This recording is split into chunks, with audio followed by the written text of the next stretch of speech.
ഒരുപാട് ജോലി ഉണ്ടാവും, നല്ല സമ്പത്തുണ്ടാവും. എല്ലാ രീതിയിലും പുറമേ നിന്ന് നോക്കുമ്പോഴൊക്കെ ജീവിതം വളരെ നല്ല രീതിയിലായിരിക്കും പോകുന്നുണ്ടാകുക. എല്ലാവരും വിചാരിക്കും അവരെ പോലെ ആയാൽ മതി എന്നൊക്കെ വിചാരിക്കും. പക്ഷേ അവരോട് ചോദിച്ചു നോക്കിയാൽ, നമ്മൾ കൗൺസിലിങ്ങിനൊക്കെ പോകുമ്പോൾ അവരോട് ചോദിച്ചു നോക്കിയാൽ അവരെല്ലാവരും പറയുന്നൊരു മറുപടി ആയിരിക്കും, ജീവിതം എന്ന് പറയുന്ന മടുത്തു, മരിച്ച് ജീവിക്കുകയാണ് എന്നൊക്കെ പറയുന്ന ഒരുപാട് ആളുകൾ ഉണ്ടാവും. അതായത് ഒരു ജീവിതത്തിൻ്റെ ഒരു ലക്ഷ്യം, എന്തിനു വേണ്ടി ഞാൻ ജീവിക്കുന്നു എന്നുള്ളത് പലപ്പോഴും നമുക്ക് മനസ്സിലാവണമെന്നില്ല. നമ്മളത് മനസ്സിലാവാതെ എന്തിനൊക്കെയോ വേണ്ടി എവിടെയൊക്കെയോ ഓടുന്നു. അവസാനം ആറടി മണ്ണിലേക്ക് നമ്മൾ എടുത്തുകൊണ്ട് പോകുമ്പോഴായിരിക്കും നമുക്ക് മനസ്സിലാകുന്നത് why I have lived my life throughout my life. എന്തുകൊണ്ട്, എന്തിനു വേണ്ടിയാണ് ഞാൻ ഇത്രയും കാലം ജീവിച്ചത്, എല്ലാം വെട്ടിപ്പിടിച്ചും അല്ലെങ്കിൽ എന്തിൻ്റെയൊക്കെയോ പുറകെ ഓടിയും അവസാനം എവിടെയാണ് ഞാൻ എത്തിയത്, എൻ്റെ ജീവിതത്തിൽ എൻ്റെ ലക്ഷ്യങ്ങൾ എന്താണെന്നുള്ളത് ഞാൻ നേടിയിട്ടുണ്ടോ എന്നുള്ളൊരു ചിന്ത വരിക അപ്പോഴാണ്. നമ്മൾ എന്തുകൊണ്ടാണ് ജീവിതത്തിൽ നമുക്ക് മടുപ്പുണ്ടാകുന്നത്, എങ്ങനെയാണ് നമ്മളത് ഓവർകം ചെയ്യാമെന്നൊക്കെയാണ് നോക്കുക. നിങ്ങളെല്ലാവരും ഒരു പേപ്പർ എടുക്കുക, നമ്മളൊരു ആക്ടിവിറ്റി ബേസ് ആയിട്ട് ചെയ്യാം.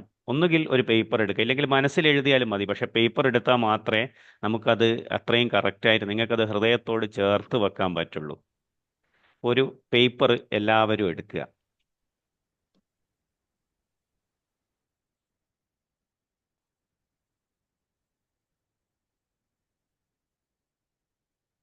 എല്ലാവരും എടുത്തിട്ടുണ്ടെങ്കിൽ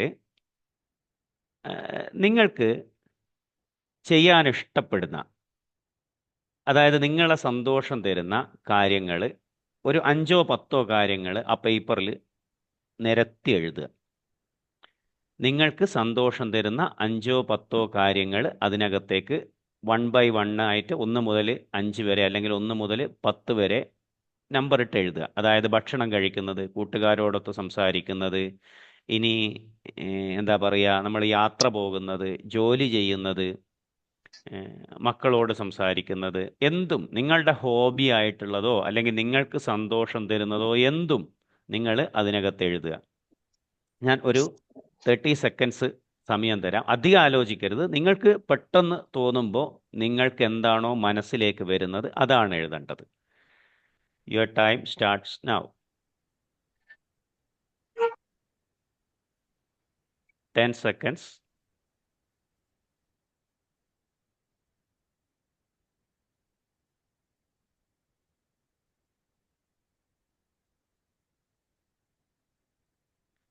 Twenty seconds.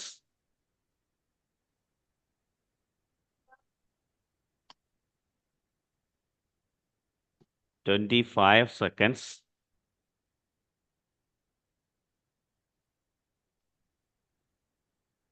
ഓക്കെ. കുറച്ചുകൂടെ സമയം വേണമെങ്കിൽ നിങ്ങൾക്കത് എടുത്ത് എഴുതാം. എല്ലാവരും അവരവർക്ക് ഇഷ്ടപ്പെട്ട, അവരുടെ മനസ്സിൽ ചെയ്യുമ്പോൾ സന്തോഷം കിട്ടുന്ന, അവരുടെ ഹോബി പോലെ അവർക്ക് കൊണ്ടു നടക്കാൻ പറ്റുന്ന കാര്യങ്ങളാണ് എഴുതിയത്. അതിനകത്ത് വളരെ സീരിയസ് ആയിട്ടുള്ള കാര്യങ്ങൾ മുതൽ വളരെ സില്ലിയാണെന്ന് നമുക്ക് തോന്നുന്ന കാര്യങ്ങൾ വരെ അതിനകത്തുണ്ടാവും. ഈ എഴുതിയ 5-10 എണ്ണം നിങ്ങൾ എഴുതിയിട്ടുണ്ടാവുമല്ലോ, അതിനകത്ത്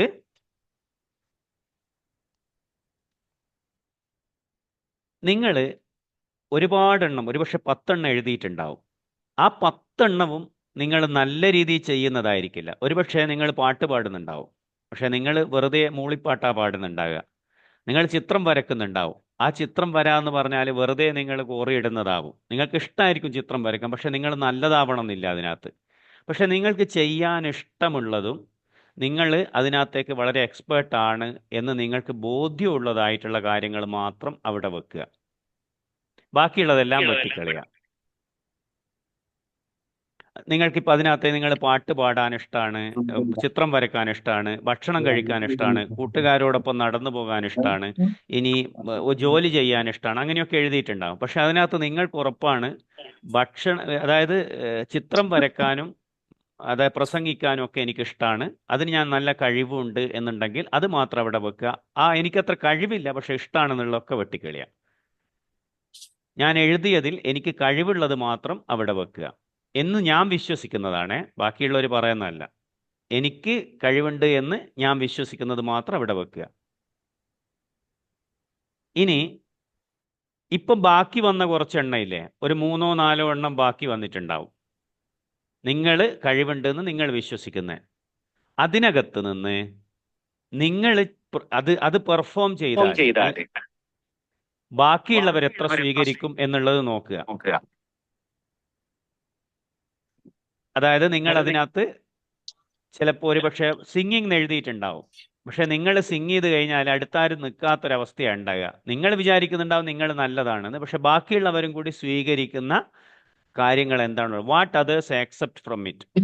നിങ്ങൾ ഈ എഴുതിയതിൽ നിന്ന് അത് മാത്രം അവിടെ നിർത്തുക, ബാക്കിയെല്ലാം വെട്ടിക്കളയുക.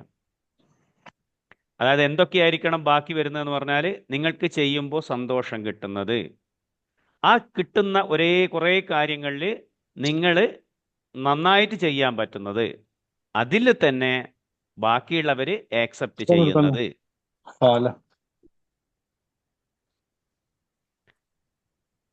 ഓക്കെ, ഇനി ഇങ്ങനെ ആക്സെപ്റ്റ് ചെയ്യുന്ന കുറച്ച് കാര്യങ്ങൾ ഉണ്ടെങ്കിൽ അതിൽ നിന്ന് നിങ്ങൾക്ക് പണം കിട്ടുന്ന കുറച്ച് കാര്യം ഉണ്ടാവും.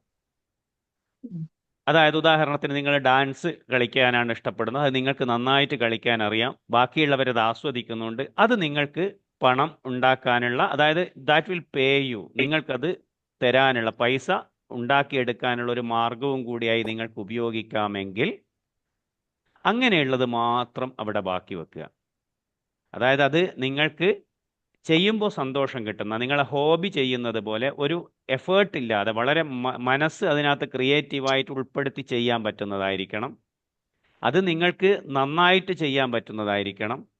ആ നന്നായിട്ട് ചെയ്യാൻ പറ്റുന്നത് പോലെ തന്നെ ബാക്കിയുള്ളവരത് സ്വീകരിക്കാൻ അവരും പറയണം. അതായത് ഇത് ഇയാൾ ചെയ്തത് വളരെ നല്ലതാണ് എന്നുള്ളത് പറയണം. അതായത് യേശുദാസിൻ്റെ പാട്ട്, AR റഹ്മാൻ്റെ പാട്ട്, മോഹൻലാലിൻ്റെ അഭിനയം, മമ്മൂട്ടിയുടെ അഭിനയം, മറഡോണയുടെ ഫുട്ബോൾ അല്ലെങ്കിൽ മെസ്സിയുടെ ഫുട്ബോൾ, അതായത് മെസ്സി പാട്ട് പാടിയിട്ട് കാര്യമില്ല. അതുപോലെ നമുക്ക് ഓരോരുത്തർക്കുള്ള കഴിവ് എന്താണെന്നുള്ളത് നമ്മൾ മനസ്സിലാക്കുക. Short list what others accept from it. അവസാനം അത് നമുക്ക് എങ്ങനെ പേയ്മെൻറ്റ് ഉണ്ടാക്കിയെടുക്കുക എന്നുള്ളത് നോക്കുക. ആ ഒരു കാര്യത്തിന് നമ്മൾ നമ്മളെ കരിയറാക്കി എടുത്താൽ നമ്മൾ ജോലിയിൽ നമുക്കൊരിക്കലും ഒരു മടുപ്പുണ്ടാവില്ല. ഉദാഹരണത്തിന് ബയോളജി ഇഷ്ടമില്ലാത്ത ഒരാൾ ഡോക്ടറാകാൻ പോകുന്നു, എൻജിനീയറിങ് ഇഷ്ടമില്ലാത്ത, കണക്ക് ഇഷ്ടമില്ലാത്ത ഒരാൾ എൻജിനീയർ ആവാൻ പോകുന്നു. അങ്ങനെ ഒരു കുട്ടിക്ക് ഇഷ്ടമില്ലാത്തത്, നമുക്ക് ഇഷ്ടമില്ലാത്തൊരു ജോലിയിൽ നമ്മൾ ജോലി ചെയ്യുമ്പോഴാണ്, നമുക്ക് ഇഷ്ടമില്ലാത്ത കാര്യങ്ങൾ തന്നെ ചെയ്യാൻ വേണ്ടി നിർബന്ധിക്കപ്പെടുമ്പോഴാണ് നമുക്ക് അസ്വസ്ഥതകൾ കുന്നുകൂടുന്നത്. ഐൻസ്റ്റീൻ തിയറി ഓഫ് റിലേറ്റിവിറ്റിയിൽ പറഞ്ഞിട്ടുണ്ട്, the time you spend with a beautiful girl will be very shorter time, but if you are spending the time with somebody who don't like you, whom you don't like, will be a greater time, longer time എന്നാണ്. അതായത് നമ്മൾ ഇഷ്ടപ്പെട്ട ഒരാളുടെ കൂടെയാണ് നമ്മളെ സമയം ചെലവഴിക്കുന്നതെങ്കിൽ അത് വളരെ പെട്ടെന്ന് കടന്നു പോകുന്ന പോലെ നമുക്ക് തോന്നും. പക്ഷേ നമ്മൾ ഇഷ്ടമില്ലാത്ത ഒരു കാര്യമാണ് നമ്മൾ ചെയ്യുന്നതെങ്കിൽ നമ്മൾ സമയം പോകുന്നതേ നമുക്ക് തീരെ വല്ലാതെ സമയമുള്ളത് പോലെ തോന്നും.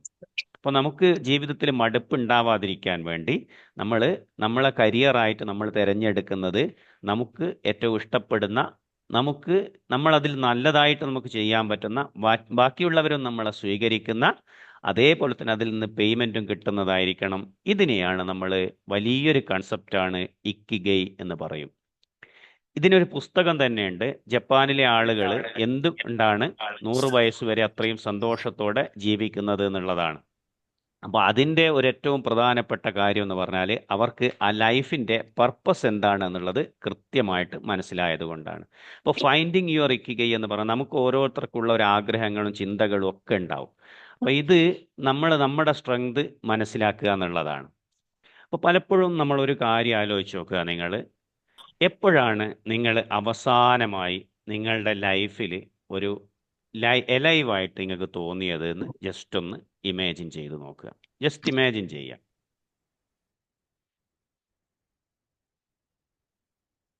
ജസ്റ്റ് ഇമാജിൻ ചെയ്യുക. അപ്പോൾ അതിന് ഒരുപാട് കാരണങ്ങളുണ്ടാവും. നമ്മൾ ഒറ്റയ്ക്ക് നിന്നത് കൊണ്ട് ഒരിക്കലും നമുക്ക് ലൈഫ് പർപ്പസ് കിട്ടണമെന്നില്ല. മറ്റുള്ളവരോട് എങ്ങനെയാണ് കണക്ട് ചെയ്യുന്നത്, കണക്റ്റിംഗ് വിത്ത് അതേഴ്സ് എന്ന് പറയുന്നത് വളരെ പ്രധാനപ്പെട്ടതാണ്. നമ്മൾ ഇഷ്ടപ്പെട്ട ആളുകളുടെ കൂടെ ഉണ്ടാകുക എന്ന് പറയുന്നത് വളരെ പ്രധാനപ്പെട്ട കാര്യമാണ്.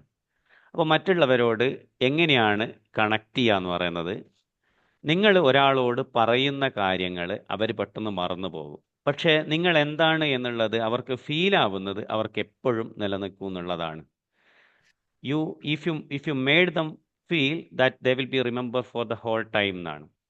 അതായത് നിങ്ങൾക്ക് അവരുടെ അതിനുള്ള ഏറ്റവും എളുപ്പമുള്ള മാർഗം എന്ന് പറഞ്ഞാൽ who can you help today, നിങ്ങൾക്ക് ഇന്ന് ആരെയാണ് സഹായിക്കാൻ പറ്റിയത്. വലിയ വീരവാദം പോലെ പറയുന്നത് കേൾക്കാം പലരും, ഞാൻ ഇന്നയാൾക്ക് ഇന്നേ സഹായം ചെയ്തു. പലപ്പോഴും പണം മാത്രമായിരിക്കും, ഒരാൾക്ക് ഇത്ര പൈസ കൊടുക്കുന്നത് മാത്രമല്ല സഹായം. ഒരാൾ സങ്കടത്തോടെ ഇരിക്കുമ്പോൾ അയാളോട് ഒരു ഹായ് എന്ന് പറയുന്നത് പോലും അല്ലെങ്കിൽ ഒരു ചിരിക്കുന്നത് പോലും സഹായമാണ്. അപ്പോൾ നമ്മൾ ഒരാളോട് ചെയ്തു കൊടുക്കാൻ പറ്റുന്ന ഏറ്റവും സഹായം, ചിലപ്പോൾ അയാളോട് സംസാരിക്കാതെ വെറുതെ ഇരിക്കുന്നത് സഹായമാണ്. അപ്പോൾ അങ്ങനെ how we can help others, നമ്മൾ മറ്റൊരാളെ സഹായിക്കുക എന്നുള്ളത് മാത്രമാണ് നമുക്ക് അയാളുമായിട്ട് കണക്ട് ചെയ്യാനുള്ള ഏറ്റവും നല്ല മാർഗം. ചലഞ്ചസ്, നമ്മുടെ ജീവിതത്തിൽ ചലഞ്ചസ് ഉണ്ടാവും. ആ ചലഞ്ചസിനെ ചിലർ അതിനെ ഒരു ശല്യമായിട്ട് കാണും, ചിലർ അതിനെ ഒരു ഓപ്പർച്യൂണിറ്റി ആയിട്ട് കാണും. നമ്മളെ മുന്നിലേക്ക് ചലഞ്ചസ് വരുമ്പോൾ മാത്രമേ നമ്മളതിനെ ഓപ്പർച്യൂണിറ്റി ആയിട്ട് കണ്ട് മുന്നോട്ടേക്ക് പോകാനുള്ള രീതിയിൽ നമ്മൾ എടുത്തു കഴിഞ്ഞാൽ മാത്രമേ നമുക്കതിന് ഒരർത്ഥം ഉണ്ടാവുള്ളൂ ജീവിതത്തിൽ. അല്ലെങ്കിൽ ഓരോ പ്രശ്നങ്ങൾ വരുമ്പോഴും പ്രശ്നങ്ങളല്ല പ്രശ്നങ്ങളെ നമ്മൾ നോക്കിക്കാണുന്ന രീതിയാണ്. ചിലർക്ക് എല്ലാ പ്രശ്നങ്ങളെയും പ്രശ്നങ്ങളാണ്. അടച്ച വാതിലിന് പോലും, പകുതി അടച്ച വാതിലിന് പോലും ഒന്നുകിൽ അത് ഫുള്ളി ഹാഫ് ഓപ്പൺ ആണ്, ഹാഫ് ക്ലോസ്ഡ് ആണ്. നിങ്ങൾക്ക് സന്തോഷിക്കണോ സങ്കടപ്പെടണോ എന്നുള്ളത് നിങ്ങളുടെ ചോയ്സാണ്. സന്തോഷിക്കണമെങ്കിൽ 1000 റീസൺ കിട്ടും, സങ്കടപ്പെടണമെങ്കിൽ നിങ്ങൾക്ക് 1,00,000 റീസൺ കിട്ടും. അത് നിങ്ങളാണ് എടുക്കേണ്ടത്, അതെങ്ങനെയാണ് എന്നുള്ളത്. Challenges refinance us to bring clarity to our purpose. നമ്മൾ പലപ്പോഴും ജീവിക്കുമ്പോൾ ഒരു ഇൻറ്റൻഷനും ഉണ്ടാവില്ല, ഒരു ലക്ഷ്യവും ഉണ്ടാവില്ല, ഒരു ആഗ്രഹങ്ങളും ഒന്നും ഉണ്ടാവില്ല, വെറുതെ ഇങ്ങനെ ജീവിച്ചു പോവാണ്. അപ്പം അങ്ങനെയാകുമ്പോൾ അത് എവിടെയും എത്തൂല. ഡെയിലി നമ്മൾ 60 കൊല്ലമല്ല ജീവിക്കുന്നത്, ശരിക്കും ഒരു വർഷം 60 തവണ റിപ്പീറ്റ് ചെയ്യുക. ഒരു ടീച്ചർ ക്ലാസ് എടുത്തു കഴിഞ്ഞാൽ സാധാരണ പറയുന്നൊരു കാര്യമുണ്ട്, ഒരു വർഷം. ഹലോ ഹലോ, സർ, ഡിസ്കണക്ട് സമയം ഒരു ടൈം കഴിയാനായി തോന്നുന്നല്ലേ? ഓക്കെ. സെക്കൻഡ് സാർ ഡിസ്കണക്ട് ആയി വന്നിട്ടുണ്ടായിരുന്നു. ഓഹോ, അത് ഇവിടെ നെറ്റിന് എന്തോ ഒരു കുഴപ്പമുണ്ട്, അതുകൊണ്ടാണ്. Okay okay okay sir. Okay okay 2 minute, ഒരു 5 മിനിറ്റിൻ്റെ ഉള്ളിൽ ഞാൻ നിർത്താം. Okay okay. ലിവിങ് വിത്ത് ഇൻറ്റൻഷൻ എന്ന് പറയുന്നത് നമ്മൾ സാധാരണ പോലെ തന്നെ നമ്മുടെ എപ്പോഴും ഒരു ജീവിതത്തിൽ ഒരു ആശയങ്ങൾ, ഒരു ആഗ്രഹങ്ങൾ, ഒരു ലക്ഷ്യങ്ങളൊക്കെ ഉണ്ടാകുമ്പോൾ മാത്രമേ നമുക്ക് അതിനുണ്ടാവുള്ളൂ. അപ്പോൾ അറ്റോമിക് ഹാബിറ്റ്സ് എന്ന് പറയുന്ന ബുക്ക് വളരെ ഫേമസ് ആയ ബുക്കാണ്. അതിൽ പറയുന്നത് പോലെ ചെറിയ ചെറിയ സ്റ്റെപ്പുകൾ പർപ്പസ്ഫുൾ ലൈഫിലേക്ക് നമുക്ക് നയിക്കും. അതായത് ഒരു ദിവസം നിങ്ങൾ ജിമ്മിൽ പോയി ഫുള്ള് അധ്വാനിക്കുന്നതിനേക്കാൾ നല്ലത് ഓരോ ദിവസവും ചെറിയ ചെറിയ രീതിയിൽ നമ്മൾ അതിനകത്തേക്ക് ചെയ്യുന്നതാണ്. അല്ലാതെ ഒരു ദിവസം നമ്മൾ എന്താ ഡയറ്റിംഗ് ആണെങ്കിൽ നിങ്ങൾ ഡെയിലി അതിന് വേണ്ടിയിട്ടുള്ള ചേഞ്ച് എടുക്കുക. ഇപ്പോൾ സോൺ 28-ൽ സെറ്റ് ഒരു നല്ലൊരു എന്താ പറയുക ഇനീഷ്യേറ്റീവ് എടുത്തു. അത് ഒരു ദിവസം നിങ്ങൾ 24 മണിക്കൂർ എടുക്കുന്നതിന് പകരം എല്ലാ ദിവസവും രാവിലെ ചെയ്യുമ്പോൾ അതിനുണ്ടാകുന്ന ഇമ്പാക്റ്റ് അത് നമ്മുടെ ഹാബിറ്റിൻ്റെ ഭാഗമായി, സ്വഭാവത്തിൻ്റെ ഭാഗമായിട്ട് മാറും.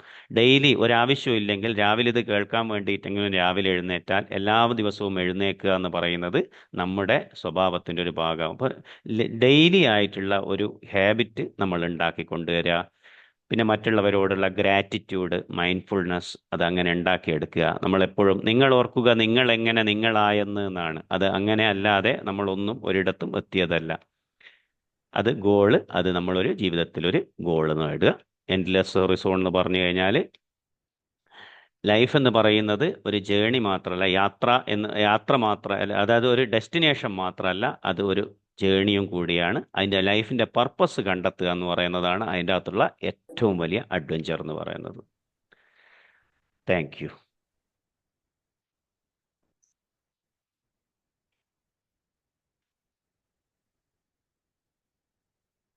ആർക്കെങ്കിലും എന്തെങ്കിലും ചോദിക്കാനുണ്ടെങ്കിൽ നമുക്ക് ചോദിക്കാം.